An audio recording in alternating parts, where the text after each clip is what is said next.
I see you got a different color shirt on. Oh yeah, oh yeah. Yeah, man, we're gonna do a little something different tonight. Gonna have a little fun. Gonna change it up. Ride this two-game victory, two-game winning streak.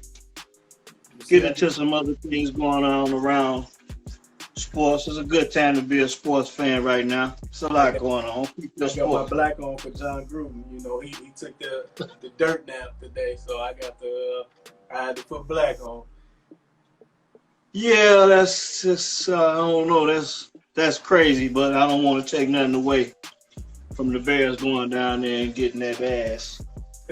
So it's only fitting that he lose that game and the Bears send him packing. Yeah, it's kind of hard to understand and figure out, man. I always looked at John Gruden as the second coming of John Mack. You know what I'm saying? Because when it comes to just the icon, he was the closest thing to John Madden. I mean, especially on the broadcasting standpoint. And then he was a Raider coach. He won a Super Bowl. And then, lo and behold, we found out these things, man. But hey, it is what it is, man. We trying to build this thing, and apparently his ship has sailed. Yes, sir. Yes, sir. Yeah. A lot to chop up. Yeah. Watch the Game podcast. Thanks for joining. We're on this two-game winning streak with the Bears. Hopefully we can get off into a few other things since I'm in a pretty good mood. Trying drive this ship in another direction so we can cover a lot of different angles further on down the road in the future. We want to grow this thing out. So, you see it? Oh, you got something, Brown? Oh, yeah. Two-game winning streak. I'm feeling good. Something brown in the glass. Yeah. Yeah, I ain't got no something brown. I just got regular Ice Mountain. Just buckle your seatbelt, man, because we might be here a little while. I'm feeling good, as you can see. Two-game winning streak. I can't say it enough. But it's about to get interesting. We got two Hall of Fame quarterbacks on the docket coming up soon. Yeah, I know. Aaron Rodgers next week, and then Tom Brady the week after. So it's a good time to be a Bear fan. I think we can officially say that in New York and in Chicago, at least. I mean, New York for you, but in Chicago and New York, baseball season officially over with. It's over with. Yeah, it's over with. Hey, man, but there's a lot to chop up. 20-9. Bears go to Las Vegas. Allegiant, to the Death Star. And get it done. I just want to open up by asking, how do you feel about Justin Fields' development right now? What's this, his third start? Third start. I think we got to throw the game versus the Browns out. We got to throw that out because Bill Lazor been calling plays the last two games, if I'm correct. So I think we got to throw that first one out. I don't think Nagy had a game plan set up for him to be successful versus the Browns. So I'm throwing that out. The two games that Lazor called plays, I think in both games he threw 20 passes. The run game set up everything that they wanted to do. And which is what we asked for. What we've been saying, and we also said we like our running back room, which was evident on the field on Sunday with Herbert and Damian Williams. They made us look good. Shout out to them. But they asking Justin to just do what you can do right now. You don't have to go win the game. And Justin made some throws. It was a big 3rd and 6. I want to say third quarter. He completed a pass to A-Rob that we needed. And it seemed like every time he threw it to Allen Robinson, it was a big, not a big play, but it just kept a drive alive. Because Allen Robinson only had 4 catches. but they was timely catches. You know, just move the chains. So shout out again to Khalil Herbert and Damian Williams. We said this last week. We didn't feel bad about, of course, we want David Montgomery on the field. But with him not being there, we felt we was in a good position.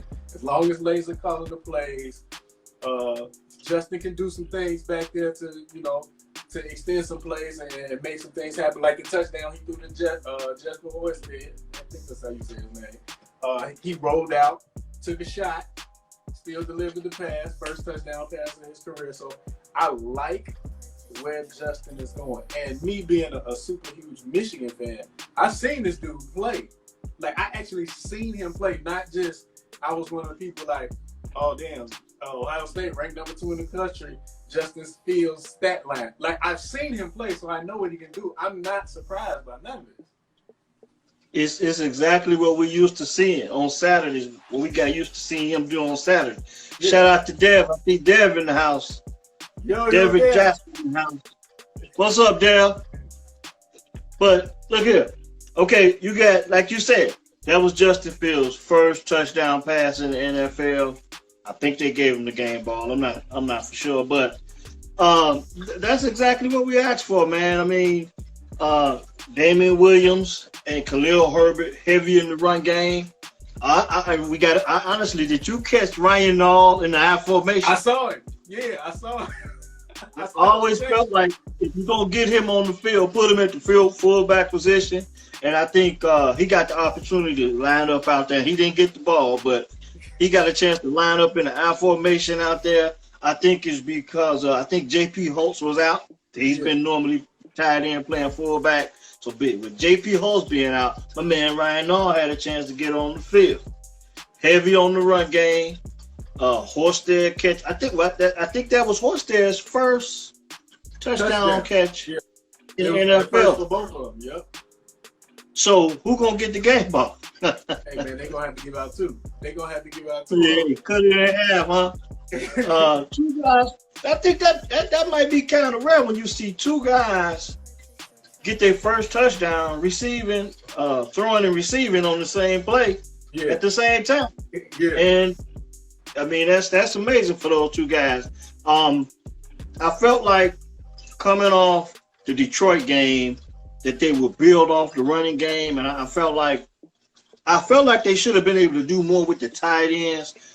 He targeted Cole Kmet a couple times, and I don't think he missed him. But it's causing me to look at the offense. And don't get me wrong, because I know Allen Robinson is very valuable to this team beyond catching the football, but his role is shifting. It's really shifting because he's making big plays. He's making timely plays, but it's all based on what the offensive line is able to do to allow Justin Fields to either throw the ball down the field. But I think we getting established that Mooney is the deep guy, and Allen Robinson's starting to look more like a possession receiver, which I always thought that's what he was. It's going to be interesting as the season goes along. You know, he wants that extension. It's going to be interesting to see how the season goes along, how it ends up with him as far as him getting paid, because his impact on the locker room and on his teammates, that's unmeasurable. But the production on the field, I mean, that's going to be in question because up to right now, I don't think does he have a touchdown catch? I don't think so. I don't think so. So it's going to be hard to pay him. It's going to be hard to pay a guy that's not catching touchdowns. I mean, if you one of the premier wide receivers in the league, I mean, yardage is one thing, but they're going to look at the total touchdown catches too. So hopefully they can get him a little bit more involved. I also felt like he got one versus Cincinnati. He got one versus Cincinnati, okay. But I felt like coming out of this game, the first half, the offense did pretty much all the scoring at that time in the first half. And I felt like that going into the fourth quarter, I'm like, they need one more big play to put this thing away. I kept feeling like they need one more big play to put this thing away and just put the Raiders out their misery. But lo and behold, it was Cairo Santos that, you know, every opportunity he had to go out there and kick the ball and make a field goal, he did it. But from my perspective, I felt like that off the run game, and I believe down the road, I'm going to call it, down the road, and hopefully it'll be next week, in the next 2 weeks, Justin Fields is going to hand that ball off. He's going to fake one of them handoffs, and he's going to squeak up on the outside and for a big game sooner or later, because that's the one play that I think that they didn't call. Like, they ran a quarterback design run to the short side of the field, but come on, man, he needed more room to run and get out on the perimeter. And I just think if you look at the way the running game's been set up over the last couple of weeks, they missing some plays, because every time, like, the Raiders were biting really hard on the run after a while, and Justin could have got on the outside, and I think they were one big play away via the pass or run. But I do think that play is going to happen sooner or later down the road. See, I'm in agreement with you there, but what I don't like is, and I saw them do this twice on Sunday, they doing the sprint out with Justin Fields. I don't like that. One, he already had got banged up earlier in the game, okay? That's number one. And two, he's too valuable to do that kind of stuff. You got Mooney that you can hit on the jet sweep. You got capable running backs that you can give to them to you know, just toss sweep it. Yeah. Justin don't need to be doing that. And I feel like that's kind of a safe kind of bailout call. It was like 3rd and maybe 4 or something when they tried it. Just let him throw it to the tight ends, who we was trying to see get into the game more than what they showed. But just throw it to the tight end. Just a little stick route, something like that. He don't need to take those type of chances, because there are going to be times in the game where he has to do that just off of a play breaking down and get down. Like, he don't need to take no unnecessary hits. And so those 2 plays that Laser called, I don't want to see him do that. But to your point, yes, set them up with the probably like a read option type of play. Set him up. And it's going to happen. I believe it's going to happen. And the second that notion, what you just said, I don't think they necessarily have to call quarterback run plays for him. I think he can kind of improvise when it comes to that. So just continue to let him roll out. Yeah. And I think he'll make the decisions on whether or not he should run it or get rid of it, or, you know, or find another receiver down the field. Which brings me to another point, because there are some things in Justin's game that I've come to realize that he needs to work on. And I'm starting to see it. And I think the only place for him to work on these things is on the field. So he's in a position to get better. But I'm starting to see, well, he's holding on to the ball a little bit too long. His clock needs to speed up a little bit. Like, I think at some time in the second half, remember he took that sack? And, time ended up running out. We could have got a field goal attempt on. He can't take that. Yeah, he's got to get better at his protections, protecting himself. And also, his clock has to speed up, because you're not at Ohio State anymore, where you can just sit back there and wait for guys to get open. Everybody out there is everybody's a great athlete in the NFL. Right. So that timing has got to be there. He's got to speed that clock up. And he came out of this game with a hyperextended knee. They say he played with a hyperextended knee most of the game after that, after the first or second quarter. It was then second quarter. Yeah. Then he took a big hit, similar to the one he took in the semi-championship game against Clemson. Mm-hmm. He's got to get to the sideline, stay out of the middle of the field, and if nothing else, slide. He's got to get better at some things. So I'm starting to see where he needs to get better at a few things. I mean, the arm talent is obviously there. He has to get on the same page with a few of the other receivers. Pretty much everybody. I would like to see more screenplays. I would like to see more screenplays.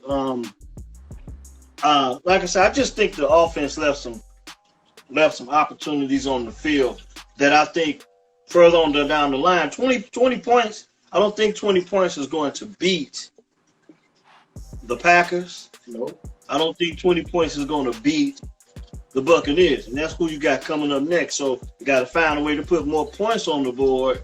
And I think for that to happen, there's going to have to be the defense causing turnovers or scoring points or something special happening on special teams. When you talk about special teams, we got a chance to get a look at Jakeem Grant. And this was his first week with the team. And you could tell he really wanted to make something happen. I think the unfortunate loss of David Montgomery is a domino effect because then you took Khalil Herbert off a field goal kick return. Yeah. Off return, kick returns. Now we got a chance to see what he could do with 18 carries and 75 yards on the ground. Okay, so we had out of the preseason, I felt like he could be a nice workhorse back, change the pace back. So with David Montgomery's injury, we've been able to see his potential, and then I think we may have gotten a special player in Jakeem Grant. I think this guy is excited about being a Bear. I think he wants to make a big play, and I believe in the next 2 weeks, he has to make a big play along with the defense. They must continue to play well, but we need more turnovers. They're going to have to turn over. They're going to have to make more turnovers. It's going to be some interesting things happening in the next 2 weeks. With Grant, though, and I don't know if you noticed this, when he got his hands on the ball on the kickoff and pumping, he looked like he had the same type of aggressiveness that Devin Hester used to have. When he got read my mind, bro. Yeah, when he got his hands on the ball, I'm trying to score. I'm taking it to the house. And we haven't seen that from a long time with the Bears, whoever they had back there. It was more so just field the punt, make sure we get field position, don't screw it up. But he had an aggressiveness back there that I like, and we ain't seen that since Lovie Smith days. You're right. You took the words right out of my mouth because I seen him make one move. If he'll give you something, and then he's gonna make a decision where he's going after that. One quick move, I'm gonna dance just a little bit, bam, I'm gonna get upfield to get everything I could. I really do think that this guy is gonna have a big effect on the special teams coming up soon, and we gonna desperately need that because the offense is struggling scoring points. Right. Yeah. We going, but to that point though. The defense had, 2 turnovers yesterday or 1? I know they had an interception. I can't remember. Interception. DeAndre Houston Carson. One interception. Right. On the sideline, yeah. So we can work with that. Again, Khalil Mack came up. He had, 2 sacks yesterday? We can work with it. It was timely sacks, third down sacks, killing drive sacks. So they was timely. We can work with that. Now we know we got a bad man coming in next week. Aaron Rodgers. We know that. We already know. They done ran out four straight. They just won one of the flukiest games that I've ever seen with the field goal situation at the end of the game. So let's not even put it in the field goal situation. If we can get the defense to get a turnover, because I think Aaron had an interception versus Cincinnati on Sunday, if I'm not mistaken. I think he did. Yes, he did. He did. So if we can get a turnover, we got to get points off of that. And I'm not talking 3. We need 7. We'll be in good shape on the lakefront Sunday. When you talk about that, talking about field goal kicking last Sunday, field goal kicking on Sunday throughout the league was horrible. So let's send another shout out and a toast to Cairo Santos again. He was not part of the folly action that was jumping off on kickoff on field goals. Extra points were missed. Field goals. I think the Cincinnati Green Bay game had about 4 or 5 misses. They missed just in that one game. 5 consecutive. Crosby missed 3, and the Bengals got kicker. He missed 2. It was 5 consecutive field goals missed. And hey, I'm just thankful that Cairo didn't hit the folly reel on that. He got his job done, and then I know Khalil Mack played a hell of a game on defense. Robert Quinn continues. He continues to do his thing. Gibson, 99, got him a sack. because they're starting to take Mac out and put him in Mac's position, and he went out there and got, I think it might have been his first career sack. So the defense is showing some steady improvement. There's some people that saw some improvement. They think Eddie Goldman played well. I mean, I didn't think his name heard much, but a lot of people think he played well on the interior. He's getting his groove back. And have you gotten used to number 6 being Danny Trevathan yet? Trevathan, that's, you know what? I'm used to it now because we going into week 6. I'm used to it now. If I'd have saw it earlier in the preseason, I'd be like, well, what is this? I don't understand what this is. But he came in. I was just looking at his stats. What did he have? He had 1 tackle and 2 assists in limited action. So, I mean, I'll take that. This is he didn't get caught out of position. He didn't get caught out of position much, and thank God he didn't get banged up. But he had, I think he played solid. The defense, do you think this is a top 5 defense right now? No, it's not top 5, but it's top half of the league. I would say we probably in the 10 to 12 range right there. I mean, we not the Dallas Cowboys. We ain't doing what they doing. And we definitely not the Kansas City Chiefs because they defense can't do nothing. I mean, they done lost probably 3 games for them. So, yeah, we probably like in the 10 to 12 range. It just goes for me to say that when we started doing this thing, one of my biggest goals was to try and help people understand from my perspective. I just think that football is the ultimate team sport, and everybody gets so much attention to the quarterback. I don't care what level it is. I don't care if it's pee-wees, high school, college, or pro. The quarterback gets all the love. But you got 33 guys capable of just making an impact at any time. I mean, it's the ultimate team sport. So you're talking about defense playing well, and I think that's what's allowing Justin Fields to develop right now because you got that good defense, and it takes a lot of pressure off him to go out there and put up a ton of points.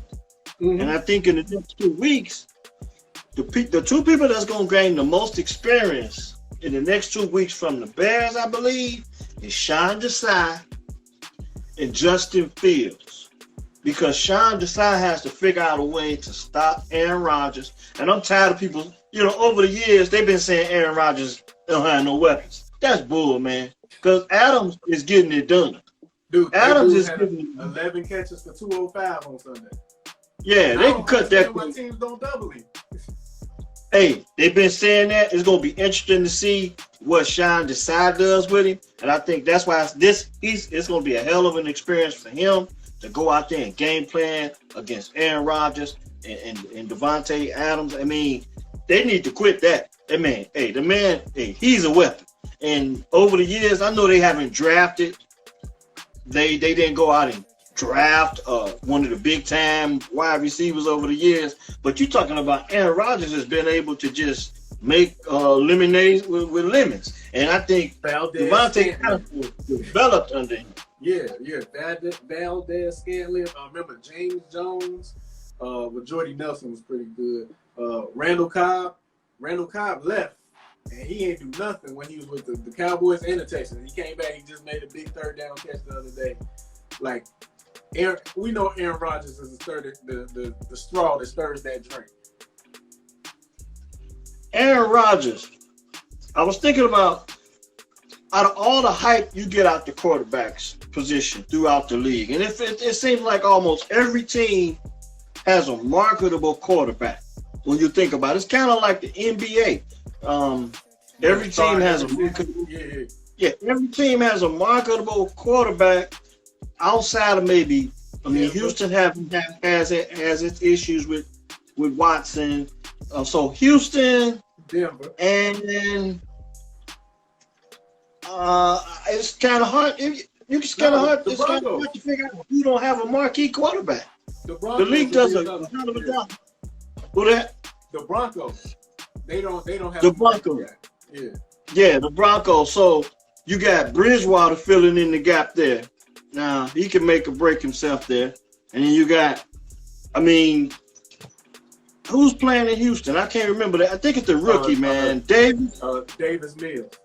Davis Mills. So those two guys are getting an opportunity to kind of, put their best foot forward and say, look, I'm the man. But throughout the league, everybody else pretty much got their guy, with the exception of, Pittsburgh is with Roethlisberger. They may be looking to get another quarterback coming in next year in the draft.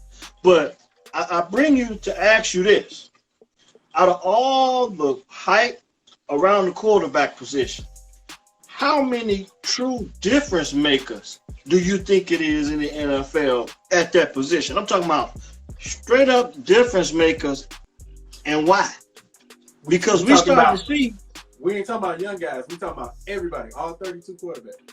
What I'm saying is, you just put this guy on the field. Take your pick. You just put this guy on the field with 10 other guys, and he's going to be successful. I don't think there's a lot of guys like that in the NFL. With all the hype you get from the quarterback position, Tom Brady is one. Probably, but he did struggle in New England when he didn't have any weapons. Right. But Aaron Rodgers is the creme de la creme of them all, because the dude just go out there and just they can throw me and you out there, okay? In 2 or 3 weeks, they'll know our name, because Aaron Rodgers is gonna direct that traffic. He's gonna tell me where to go. He's gonna tell you where to go, and by the end of the 3rd, 4th week, they're gonna know your name.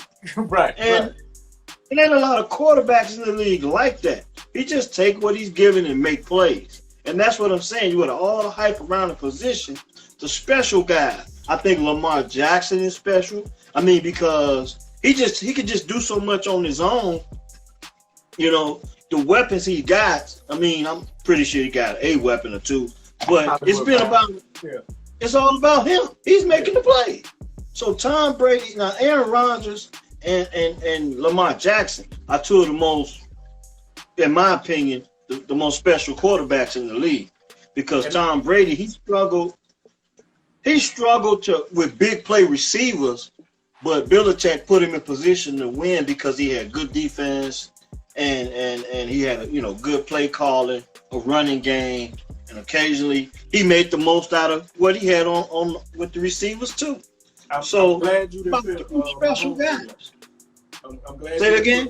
I'm glad you didn't put Mahomes in there, even though he's a great talent, but he's surrounded by a ton of weapons. And we had this conversation in the offseason when the Bears was going, Chicago media and Chicago fan base was going through this whole, you passed on Mahomes, you passed on Deshaun Watson. Do you think Pat Mahomes would be the same quarterback if he came to the Bears with what the Bears had versus where he went with Kansas City? He wouldn't be. No, he wouldn't. Andy Reid does not get enough credit. I think I've said that before. He does not get enough credit. Him and his coaches. Don't get me wrong, because Patrick is special. Yeah. Patrick Mahomes is special. But we're starting to figure some things out. And this is where Patrick Mahomes is about to grow. He's either going to get better behind this or he's going to plateau, because it's starting to figure out now that all you got to do is take the cheetah away, zone up, take the cheetah, take Kelsey away and zone up, and he struggles. I think that was evident against the Buffalo Bills on Sunday night. That's why I asked that question, because with the quarterback position getting so much hype, who are the special guys that you could just stick out there and say, put this guy in the game, he's going to figure out what to do with the other 10 guys and put him in position to win the game. And I think Aaron Rodgers is the creme de la creme on that, because even Tom Brady got weapons now. He's got weapons now. Over the years, he had Randy Moss. He's had some weapons. He's been Aaron Hernandez. Yeah. And Gronk, how can we forget Gronk? Yeah. He's had some weapons over the years. But I think not Tom Brady, but Aaron Rodgers had just made guys better. He's gone against the grain on coaching, and he just made guys better. I respect Aaron Rodgers to the utmost, even though he's a Green Bay Packer. I respect him. I think he's a little arrogant, and I like to see him when he on his ass. But I respect his ability to play the game. I really do. But and that's the thing with Aaron. Like, even though he's a Packer, like, the dude is so uber talented and what he's able to do with pretty much anybody. Like, he's must-watch TV for me. If the Packers coming on, I'm watching. They ain't got to be playing the Bears. I'm watching. Like, I just watched the Packers versus Cincinnati on Sunday. He's must-watch TV. We talk with number 12 all the time, man. I asked him. He said, he thinks Dan Marino was the best thrower of the ball until he saw Aaron and really started watching Aaron. Like, the dude, he's in another world. Aaron Rodgers makes some special plays at the right time. He's clutch. Him and Tom Brady both. You just cannot leave those guys time to go up the field. But the one thing I think that you can knock on Aaron Rodgers is that I think that he wants to win too bad because of his talent. Like, when in the clutch, he doesn't depend on, like, Tom Brady. Tom Brady don't give a damn. We can kick it. We can give it to the back. Just win the game, okay? Yeah. But I think Aaron Rodgers, he want to make that play. He wants to make that play. And I think to his detriment, that's what hurts him from time to time. That's why he lost the NFC Championship game. Remember? Yeah, last year when they... Yeah. Now, in that situation, I mean, you can't be mad at him. But, because you want to put him in position to win the game and earn that money at that time. And you can't knock him for that. It take a lot of guts to want to make those plays at that time. But the bottom line is, Sean Deshaun, guys, he got the work cut out for him. Justin Fields going to have the opportunity to sit on the sideline. And one or two things going to be happening. Either Sean Deshaun and that Bears defense going to be kicking Aaron Rodgers' ass, or Justin Fields going to be able to watch him work. And I believe either way it goes, a win-win. Because I don't want to see Aaron Rodgers play well. But Justin Fields had an opportunity to watch one of the best guys do it when he's on the sideline. I think he's going to learn from that. And that's why I brought that up, because I think he's got an opportunity to learn. The next 2 weeks are going to be very, very important for the development of Justin Fields. When you got to go up against Aaron Rodgers and Tom Brady back-to-back as a rookie, come on, man. That's going to be a hell of an experience for the kid.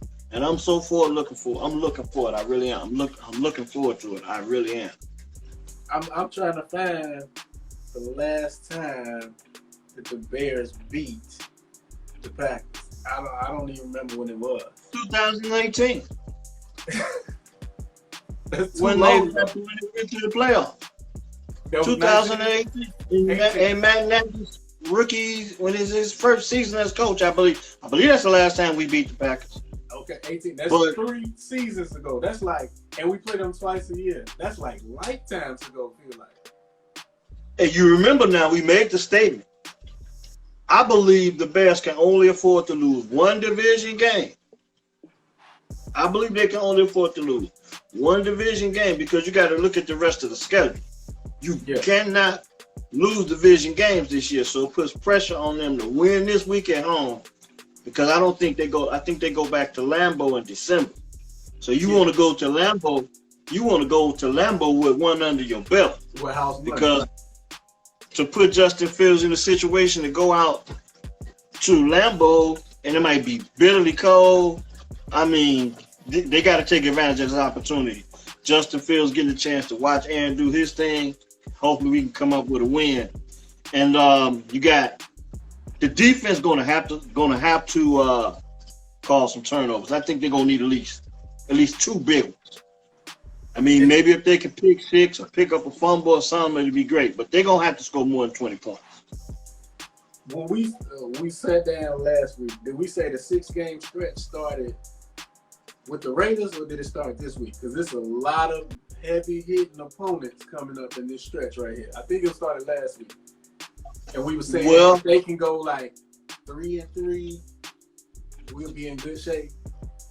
I didn't expect them to beat the Raiders. I'm gonna just be honest with you. I didn't. Now I know the Gruden thing happened. The team probably quit while they was in some turmoil. I get that, but that game felt a lot like. Remember we played the Raiders in London?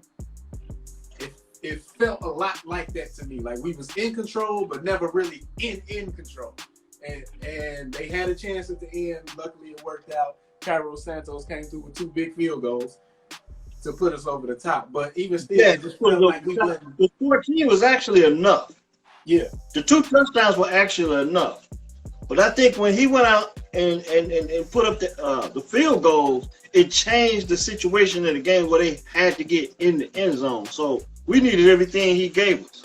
You know, it's interesting that you say that because the Packers, I mean, not the Packers, but the Raiders had a lot of penalties in that game. They played, it seemed like they played really dirty in the first 2 quarters. They had 2 occasions, I think they called holding on 2 guys on the offense.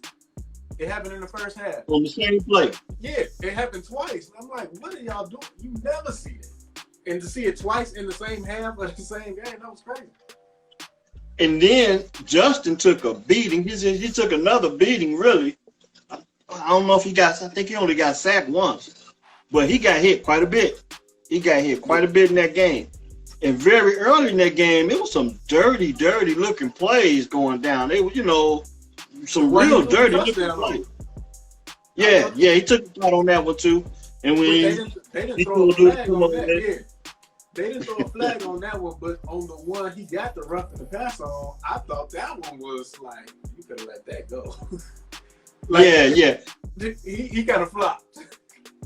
Yeah, well, I mean, you might as well. Everybody else doing it. And I just think around the league, even in college football, with the targeting rule, and with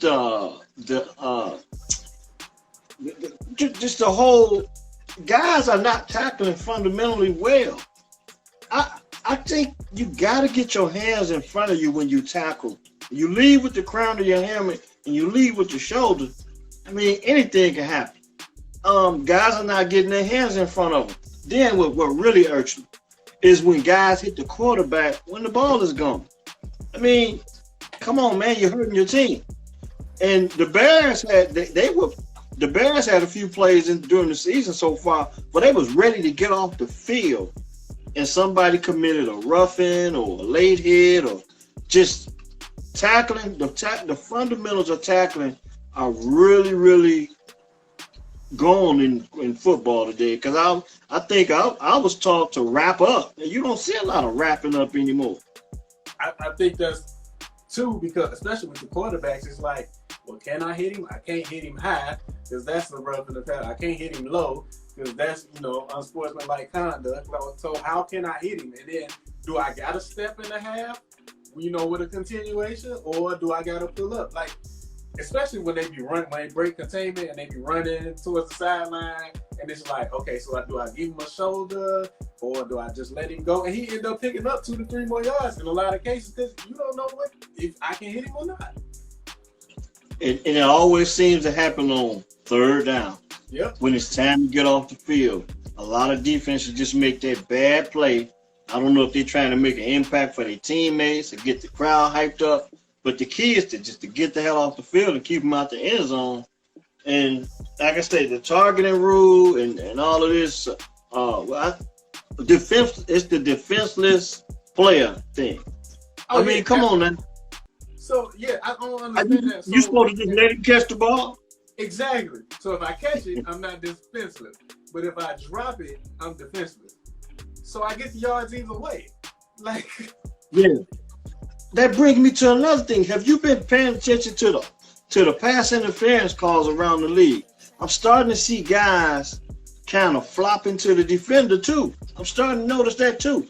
I mean, I see guys like the defender has a right to the ball just as much right to a ball in the air as the offensive guy. But I'm starting to see offensive guys kind of jump through defenders, and then all of a sudden they ain't making an attempt to catch the ball. Next thing you know, they just looking for a flag. Yeah. I think the NFL is going to have to clean that up because it's like the NBA with the flopping. I mean, I know it's hard. It's a judgment call, but some of this stuff is obvious. The flops, and these guys are they creating contact on some of these pass interference calls. And I know you know that's the strategy. If it's 3rd and 18, look, hey, just run deep, okay? I'm gonna draw flat. Right, I'm gonna throw it up. I'm gonna probably throw it somewhere where you can't even catch it. Just make some contact. Put the onus on the referees to make a decision. I think I seen that happen to Roquan Smith with a guy. Yeah. He was turned. He tried to jump through Roquan, and the minute he was just looking for a flag, and I'm like, I'm starting to see this around the league where guys just jumping through the defender, just looking for a flag without even trying to attempt to catch the ball. The NFL got a lot to clean up in the offseason with that. We got the Packers coming in. I think it's fair to say baseball season is over with in Chicago. My season was over last week. Say it again. My season was over last week. We came out and I'm still trying to figure out why that best coach sent Aaron Judge home on that play, because it looked like we was about to get rolling and get back in the game, and it was over after that.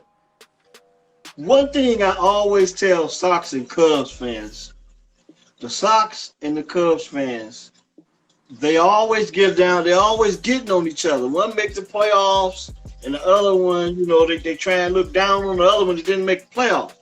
But I always tell them, and it's that time of year, what do Sox fans and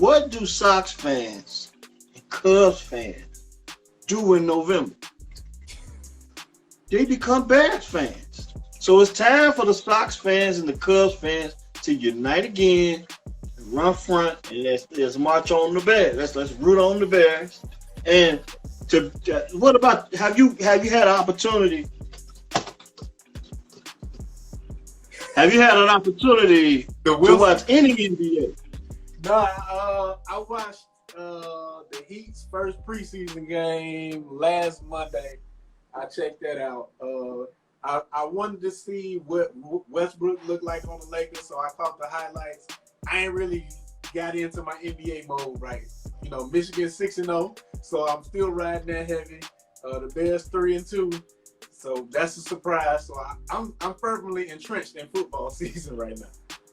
You got it right. So that brings me to another question, because I told you we gonna get it in tonight. I was feeling pretty good. Yeah. So you segue right into something I want to talk about. How do you feel about the Wolverines? Oh, okay. So if you asked me before the season started, will we be 6-0 at this point? I'd tell you, hell no. No way in hell we 6-0. But I think the new coaching staff that Harbaugh has hired, I don't necessarily like how they play a lot of the times, but I think they actually coach into their talent level and what they got on the team. When they got rid of Don Brown, how he was man-to-man coverage all the time. Then when he was playing Ohio State in the good schools, we couldn't keep up. He's playing a lot more zone now. We're getting a lot more pressure from the front seven. They went to a 3-4 defense now.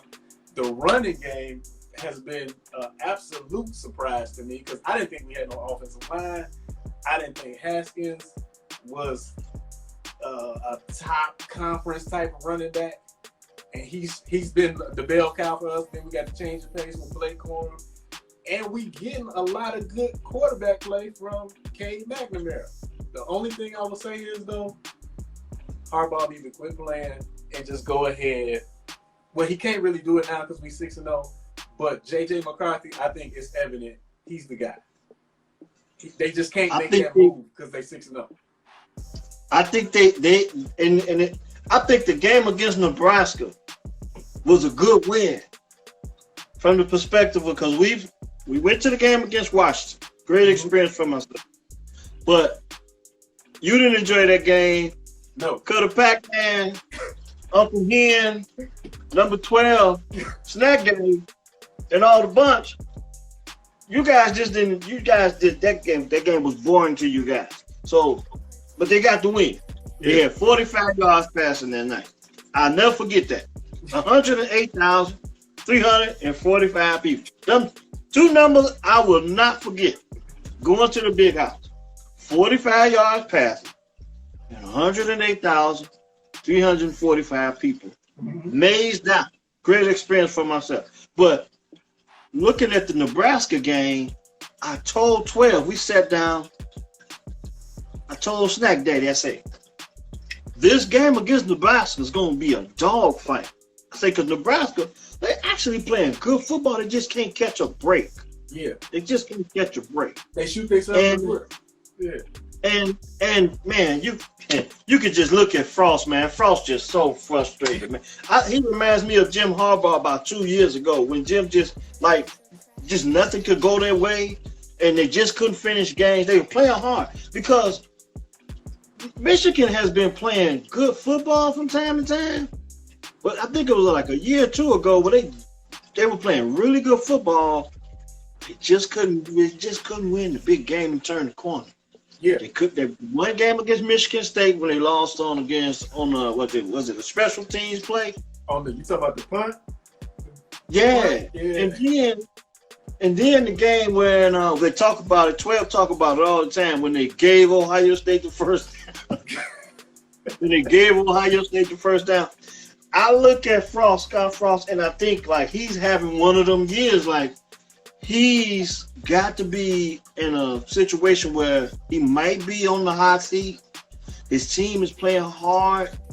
Martinez look like he's catching a stride. The black shirts look like they're hitting hard. They just can't get the win. And I thought that with Michigan like that. They shoot themselves in the foot. Okay, so Adrian Martinez, I heard the stat the other day. I think he has 19 fumbles in his career that he's lost. That's not just fumbles, the ones he's lost. And when we got a big turn, we just took the ball out his hand. He was trying to fight for extra yards. Brad Hawkins, number 2 safety, just took the ball out of his hand, and that was pretty much the game. That's that was it right there. And that's the kind of stuff that usually happened in Michigan, though, over the last. Yeah. I'm talking about not versus Ohio State because Ohio, that's just been a different animal. We not even ready to. I don't even think we're ready to fathom that game. We can't even approach that because we got a lot of work to do before then. I mean, we got Northwestern coming up. We got to beat Michigan State at Michigan State. We got Penn State at a whiteout at Penn State. Like, it's a lot of football. It's a lot of meat on the bone. Yeah. There's a lot of meat on the bone. Kind of like the Bears situation. Still a lot of meat on the bone. Yeah. And we're going to find out. We're going to find out who our Bears are. And you're going to find out who the Wolverines are real soon. I ain't gonna find out this week because we got a bye this week, so I'm gonna enjoy this 6-0 this week. Well, that's always good. Maybe they can figure out a way to get the passing game. It's been getting a little bit better over the last couple weeks. My man, Henny, my man AJ Henny, man. Yeah, I remember seeing him in high school, and I was always when I saw him in high school, I felt like I told you guys about it. So every mistake he made, I think it's my fault. Hey, look, I spoke this guy up to you, and he went out there and muffed that punt last week. But I think they did recover the punt. But AJ Henny, that's my Wolverine right there. You know, like we give all the players nicknames and stuff. So we got Cade McNamara. We call him Cool Ass Cade. Blake Corum, we call him Junior because he looked like Mike Hart Jr., but he just faster. Aiden Hutchinson is extra credit. We call AJ Henny. Snoop is his agent. Since you talked him up and you brought him to us, we have to say Snoop. Hey, the guy was special one Saturday afternoon on a rainy Saturday afternoon. I went and saw him in high school, and he was just he was special. He was on a whole nother level. He didn't even celebrate, man. It's like it's 22 guys on the field. He the best one out of all of them. He just jumped off the field. Every time he touched the ball, it was just something special was happening. And from the time I seen him, and I knew he was going to be a Wolverine, I had to tell you guys about it. So, anything he does well, you give it to me. That's my guy, AJ Henry. Yeah, that's you. That's you. Matter of fact, we gonna put the jersey up, and we put Snoop as his agent on the back of the jersey. Now, to move on, let's turn around We're gonna stay outside the box, and we're gonna talk. I had a chance to see the Bulls play, and I'm a Bears fan through and through. But I think we spoke on it a while ago. I found out when Michael Jordan retired, I was not a Bulls fan. I found out I was a Michael Jordan fan. So all of it's good to see the city celebrating the teams, the Sox, the Cubs, the Bulls, the Blackhawks. It's great to see. It's a good vibe, good time around the city. So I had a chance to watch the Bulls play, and they're really excited about these guys. Lonzo Ball, DeMar DeRozan, and I seen what's my man name? Who's that? Name slips my mind. Not Zach. You ain't talking about Zach. Zach LaVine. Yeah. For the first time since I have had a hard time watching the Bulls for 4 quarters. I have a hard time watching NBA for 4 quarters. I just got my druthers about the NBA game and the way it's played, which I'm gonna bring up to you, and I ask you another question on that. But I'm really respecting the ability of Lonzo Ball. I seen him do some things in one of the preseason games that a lot more point guards need to do. What he did was he settled the team down. And they were out there, guys put up bad shots all the time. But he settled the team down when everybody was out there having fun, kind of getting away from the game plan. He came down on a couple of possessions. He settled the team down, and he told Vucevic, he pushed the guy through. For those guys that play basketball or coach basketball, you take a guy, you push him through, and then you get the center one-on-one on that side. So he settled it. Everybody was shooting threes. We're going to settle this thing down. And he pushed somebody through and had Vucevic on his side. Boom. Drop step finish around the basket. That's what the NBA is missing. More mid-range, more low posts. And then on the defensive side of the ball, they get criticized now for not playing defense. I seen Taco Fall, 7'6" of Taco Fall, playing in another game against the Bulls. Yeah. Okay, the second preseason game against the Bulls. And he stood in front of the rim. And I always felt like, most recently, not always, because I enjoyed the NBA in the 80s and the 90s and the early 2000s, where you had the illegal defense, where you couldn't stand, you had to guard somebody. Yeah. Well, guys don't guard the paint anymore. And I seen Taco Fall kind of camp out in the lane. They called him for it. But I just really think that with the way the players shoot the three in the NBA now, there's no need for illegal defense anymore. Let guys play the rim now. Just let guys play the rim. Pick your point.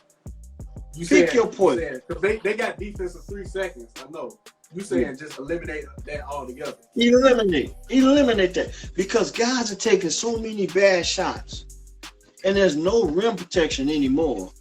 And the league gets criticized for not playing defense as it is. And I think over the years, the popularity of the league has not gone down, but I think viewership, people watching basketball games on TV, I think went down. Now it went up a little bit when the pandemic jumped off and we were without sports for so long. And people was like, man, it's just so great to see sports again. But I think it started dropping off again because people just think that you can pick the NBA champions, and it hasn't been so predictable the last couple of years because Milwaukee. A lot of people wish it, but we didn't. But I can't say I saw it coming because it's a LeBron league, it's a Steph league, it's a Kawhi Leonard. It's these guys. These are our champions now. Kevin Durant. So we just knew that one of them guys was going to win the championship. Between one of them 4 guys, one of them dudes was going to win the championship. LeBron, Steph, KD, and Kawhi. we got used to seeing them guys win the championship. I didn't think Milwaukee would get it done. But to go back to my point, they need to I think they just need to get rid of the 3-second rule, because can you imagine a hockey game being played with no goalie? Can you imagine a soccer game being played with no goalie? Can you imagine an NFL game where they say you cannot guard the end zone? See, this is what I'm saying. Right. You get my point? Yes. You have to allow an element of defense. And I believe that the interest level of the game, most fans don't know the nuances of the game. They just see the ball go in the basket, okay? But I just think from a basketball fan's perspective, it'll be a much more balanced basketball game if you allow guys to play the rim. So, okay, if you're going to shoot that three, you better make every last one of them, because I'm in position to get the rebound. I'm going to protect the rim. So now we got to value the three-point. We got to value the mid-range. Pick your poison. So, because now, if that center can step out and shoot that three, you can't just stand up. You can't just stand in front of the rim. So I just think it'll add more variety to the game. That's just me. That's why I'm at to it. Like my viewership of the NBA has gone down probably since Bron left Miami and went back to Cleveland. So because in that time period, you were still getting games where the final score would be 108 to 98. Well, now they scoring like 127 points in 4 quarters. No overtime, and it turns me off because I don't like to see that much scoring. Like, play some defense. I need to see some defense or whatever. So I'm kind of with you on take out the illegal defense, take out the defense of 3 seconds, so we can put some more defense back into the game. And I also think too that I don't know when it's gonna happen, but I just got a feeling that the mid-range game is gonna start to become more prevalent. I ain't gonna say it's gonna be this year, maybe in the next 3 to 5 years, because it's so much emphasis on shooting the three, where a lot of teams, like when Golden State went to shooting the threes all the time, the whole league did that. Some coach and some organizations gonna figure out, like, okay, we can shoot the three, but we also got players that can take advantage of the mid-range game. And if we do that, we're going to be better suited, and then the league is going to flip back. And that's probably when I'll start watching a lot more NBA basketball, because like you, it's hard for me to sit and watch 4 quarters. And I'm a big Miami Heat fan. It's hard for me to watch 4 quarters. Dwayne Wade's last year, I probably watched maybe 15, 20 games from start to finish all the way through. And they play 82. So it's hard for me. But I'm with you on it. They need some more defense in the game.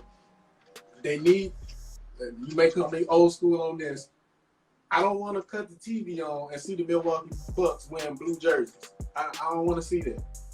That, like, I don't know who's playing. Like, I need to see, I need to see if you at home, let's go back to the white at home. And they've been doing that this preseason. I know that's just preseason. I know that's what it is. But I want to see white on the home. Maybe if you got an alternate jersey, okay, we can throw that in there. But I'm not trying to see the Milwaukee Bucks in no blue jerseys. I think the Lakers had some, they had some blue jerseys. It was last year or the year before.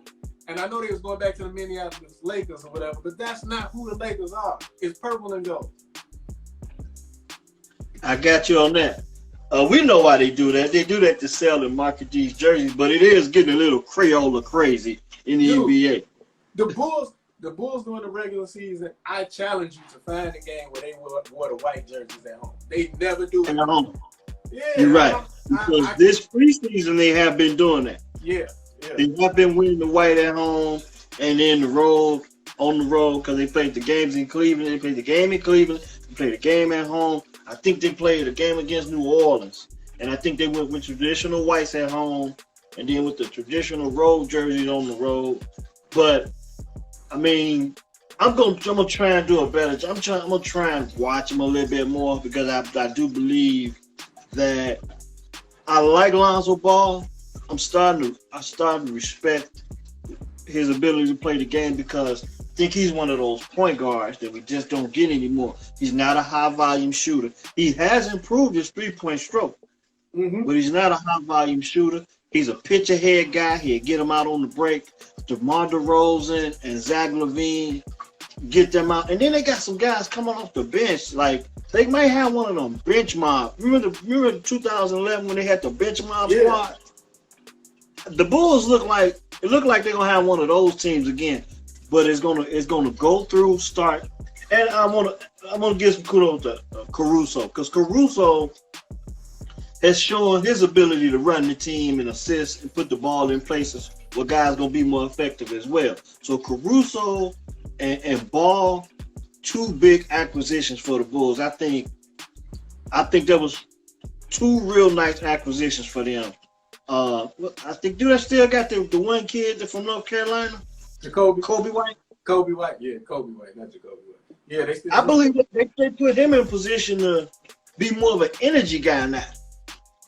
I mean, he can come off the bench and just get buckets now. I'm not a Bulls fan. I'm not. I haven't been one, like you said. I figured out I was a Michael Jordan fan, so I have not been a Bulls fan since 1998. But this offseason, I like what they did in free agency. I like the additions they added to the team. I will actually, if they own Sports Center or Sports Channel or whatever it's called now, I'm dating myself, but I'll turn it on if ain't nothing else coming on. Yeah, if there ain't nothing else on that I'm watching, I'll cut it on and see how they look. I will actually go to a game this year. I'll probably cheer for the other team, but I'll still go. Well, I couldn't say that in the past, so I like what the new front office has put together, and I think if you're a Bulls fan, you really got reason to be excited about the Bulls for the first time in a long time. This is the best free agency summer they've had since what?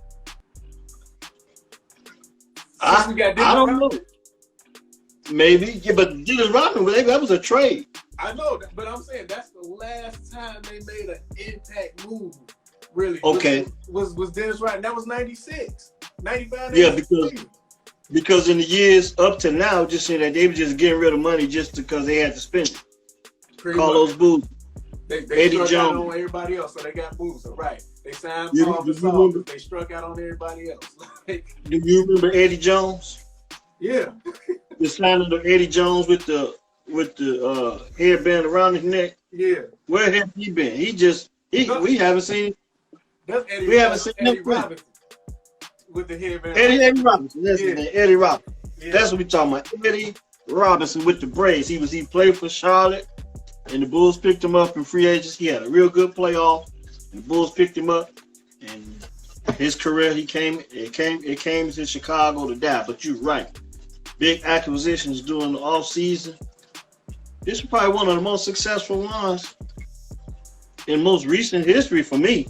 I mean, because since '98, it hasn't really been relevant. I was around and I was able to enjoy Derrick Rose in the 2011 run, but I wasn't really a Chicago Bull fan at that point. I had already figured that out by then. And I haven't had a favorite NBA team or even player in a long time since Jordan. I respect Kawhi Leonard. I like his skill set. I'm starting to like Lonzo because I like how he plays the point guard position. I like Rondo. I like how he plays the point guard position. Do you like Chris? Do you like Melo? I like point guards. Do you like LaMelo Ball?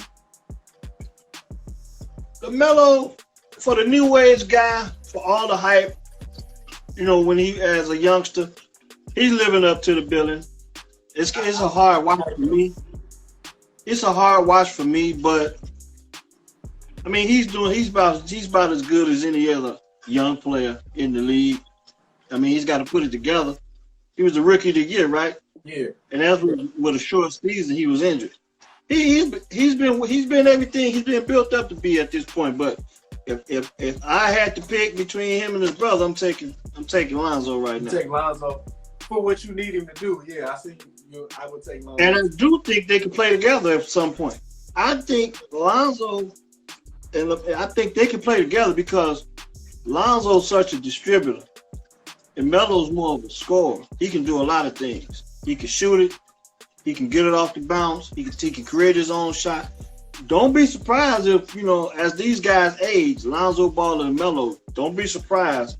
I think LeVar going Jello just got signed to the same team together at one point. Jello just signed to the Hornets G League team. So, I wouldn't be surprised if we see them all three on one team in the future. At some in the league. Yeah. And at some point in their career. Did you see Dwayne Wade's son, Zaire? He just signed a G League contract with the Jazz G League team. Now Dwayne is part of the ownership, and so you see how that happened. But I guess he said, forget college, I'm good. I'm going right into it. So we'll see if Z-Wade can be like his dad, D-Wade. Speaking of that, when you talk about families influence in the NBA, Kenyon Martin's son is in the league as well. Now that I knew, I don't know what team he on. I knew he was in the league though. I want to say he with Houston. Okay. And then we got Cole Anthony on the Magic. Yeah. Who else in the league? I'm sure we'll be getting Bronny in the league in a minute. But well, see, that's why I get with LeBron. I think he's playing for the wrong reasons now, because he want to be one of the first guys to play with his son. That's what they say, isn't it? And I get that that's a hell of a motivation to have, but if that's why you sticking around to play, I really think you cheat the fans. Because I respect LeBron's ability to play, but I think he spent a lot. I mean, he's a hell of a ball player. I don't know if it's just me. I just think he spent some time during the 82 games. I see him doing a lot of walking around. I see him doing a lot of walking around.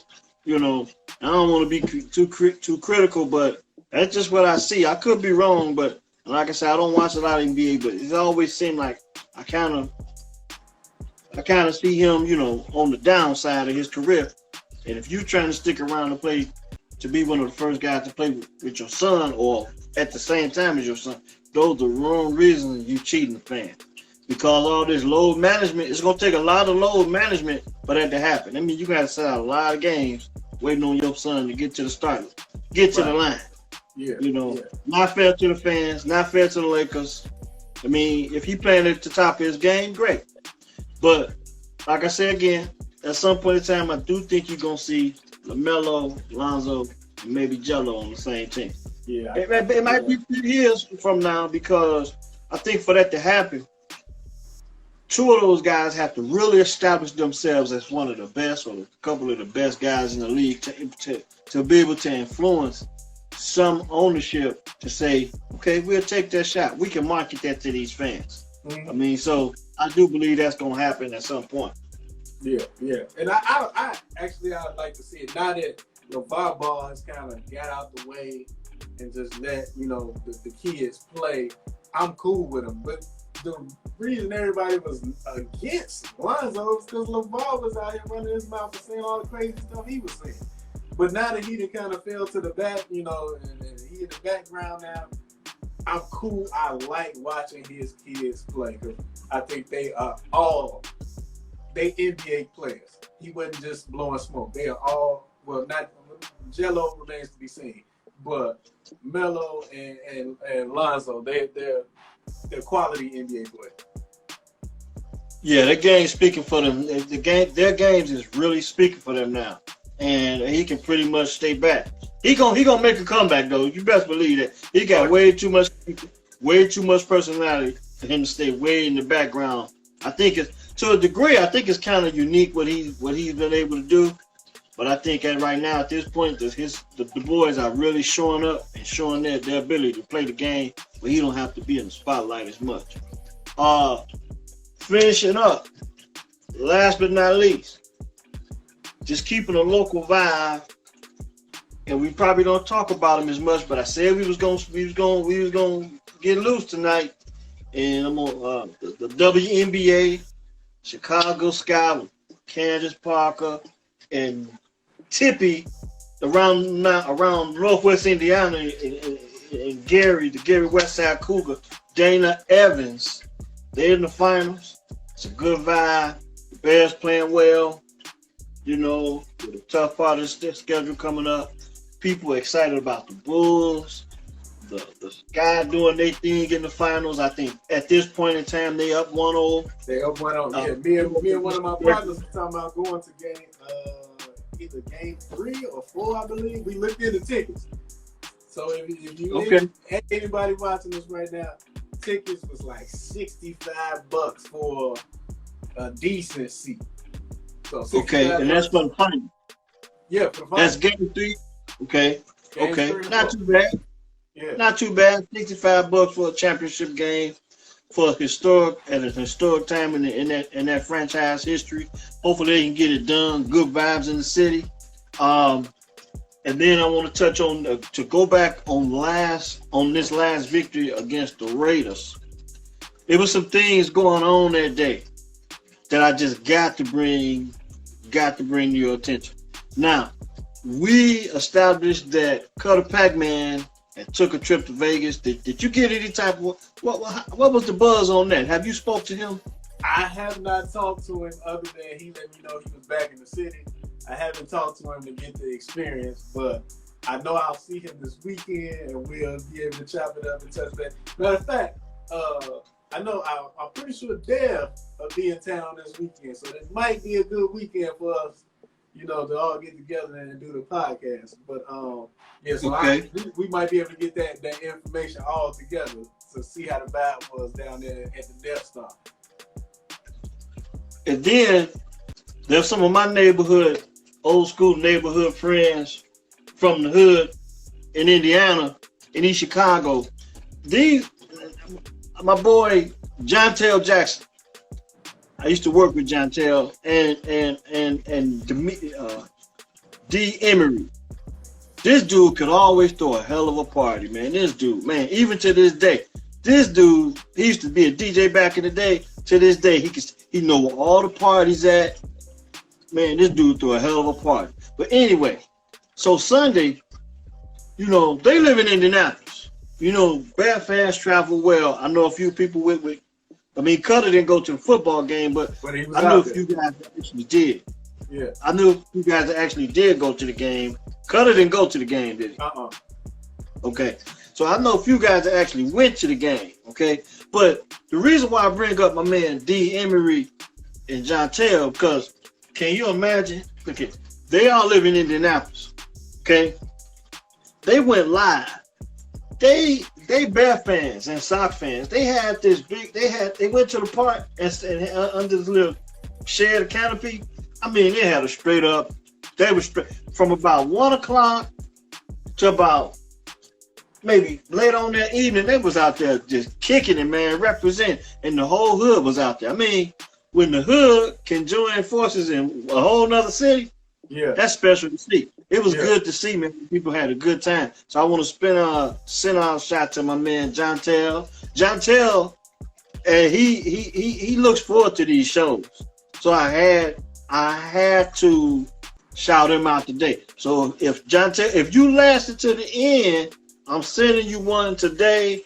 And D, keep doing your thing, boy, man. He threw a hell of a party. I got to get with him because he come back home to Chicago. I think he living in Indianapolis.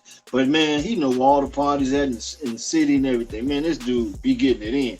But as long as there's something brown there.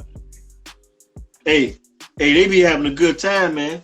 But on that note, we got Aaron Rodgers coming up.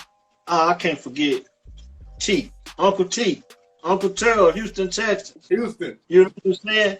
Because he chimed in asking us some particulars about what we were doing. So if you were able to stick with us tonight, shout out to Uncle T, Houston, Texas. And I think Uncle Kenny, he one of the coolest uncles. That's one of the coolest uncles, you know, Uncle Kenny. He have to from time to time he catch us. So if Uncle T and Uncle Kenny down out in Vegas, Uncle T, Uncle Terrell in Houston, if you had a chance to just kick back and watch us tonight, hope you enjoyed it. We chopping it up. We getting real comfortable with each other. Gonna bring the rest of the guys in. Gonna see where this thing go. Watch the Game podcast. Penn, take us home, baby. Watch the Game podcast. You already know what we do. Benjamin Vanica, L.A. Cheatham. He got something brown. And we'll see y'all next week. You already know what it is. We out.